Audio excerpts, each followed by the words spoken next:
எந்த காலத்திலும் எந்த நேரத்திலும் நன்றியால் உம்மை நான் துதிப்பேன். இயேசுவே உம்மை நான் துதிப்பேன் துதிப்பேன், எந்த வேளையிலும் துதிப்பேன்.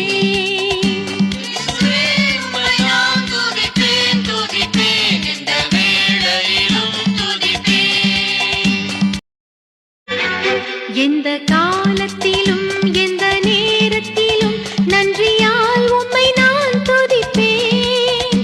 இயேசுவே உம்மை நான் துதிப்பேன் துதிப்பேன், எந்த வேளையிலும் துதிப்பேன். கர்த்தருக்கு ஸ்தோத்திரம். இன்றைய நாளுக்கான பரிசுத்த வேதாகம வசனம் சங்கீதம் 33:22. உம்மையே நாங்கள் நம்பியிருப்பதால் உமது பேரன்பு எங்கள் மீது இருப்பதாக. எந்த காலத்திலும் எந்த